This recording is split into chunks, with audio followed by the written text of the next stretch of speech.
Hello, kia ora, I'm Philip Duncan, and thanks for joining us for our Wednesday update recorded on the 27th of November. High pressure is about to slip away briefly for Thursday. We've got a windy spring-like day on the way, burst of rain, and then a drop in temperatures, but it doesn't last very long. By the time we get into Friday, that southerly fades away, and as we get into the weekend, it's back to where we kind of were, with a lot of settled weather around the country thanks to high pressure this weekend, but there may still be a few isolated showers. Let's break it down for you as we kick off with the 6 p.m. Wednesday wind and temperature map. So high pressure off the east coast of Dunedin, another high pressure zone off the west coast of Dargaville. So those two systems are basically driving in variable winds around the country. Some of you have northeasterlies, northwesterlies, southwesterlies, easterlies, you name it. We've got all those directions in there. And that's the reason why you're seeing the lower part of the South Island the warmest as we get towards the end of the day. All those northerlies sort of funneling down towards you in Southland. And at the other end of the country, it's these southwesterlies feeding in around the Bay of Plenty area, helping to make Bay of Plenty and Northern Hawke's Bay two of the warmer parts of the country today. So going into Thursday, things do change. We've got high pressure off to the north here and south of the high pressure zone, so south of about Waikato, Bay of Plenty, Gisborne area, you're getting into the windier weather, and they get windier down around Cook Strait, no surprises there, and then across the South Island, mostly around the Southern Alps and the foothills, you'll be seeing severe gales at times as a result of the high pressure zones to the north here and stormy stuff well to the south of New Zealand. So here comes the cold front. Temperatures do drop later into the day, more so into the afternoon and evening, as that front moves in and it moves up the South Island across Thursday afternoon and Thursday night. By Friday though, that's all that's left over of it by lunchtime Friday. So as that front goes northwards up past Canterbury, Marlborough, Nelson, for example, it falls apart. Most of the rain's on the west coast and down around Southland and Otago as it comes on in tomorrow.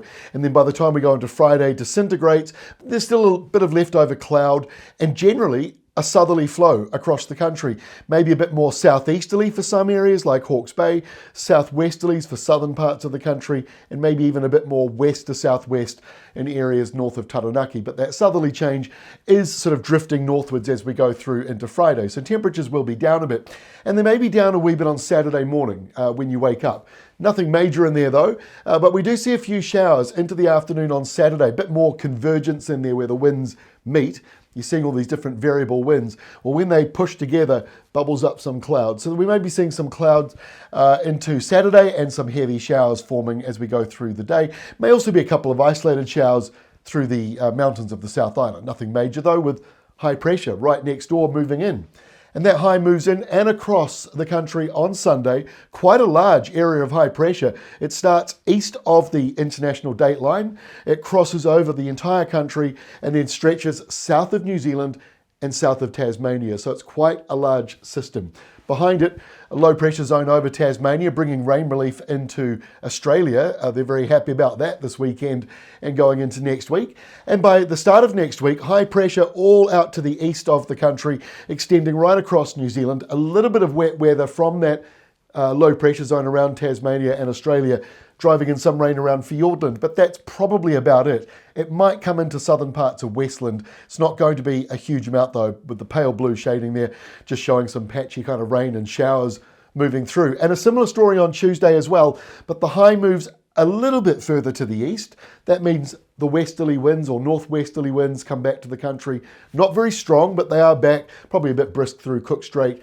And then to the north, a subtropical low. At this stage, the long-term modelling does not suggest it's going to come to New Zealand despite its close placement there, because what you're not really seeing are the windy westerlies of spring. Other forecasters are very obsessed with what's going on in the tropics. I don't know why, because we've had basically no weather from the tropics coming down and affecting us, but it's all you're reading, all of New Zealand's news outlets. It's all you've been reading for 8 months now is about La Nina.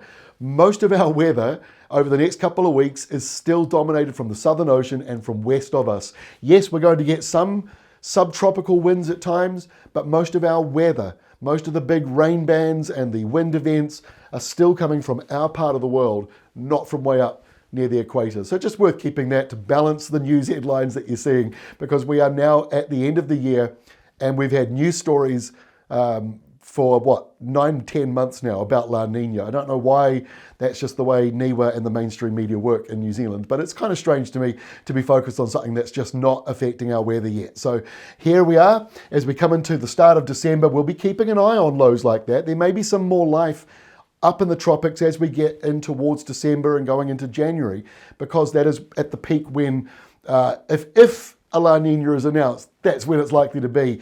I'm skeptical it's going to happen, but if it does, it'll be then. So we are still keeping an eye on what's happening up there. But for now, most of our weather is being dominated from storms south of New Zealand and out towards Tasmania. That's all from me. We'll see you again tomorrow, Thursday, with our next update.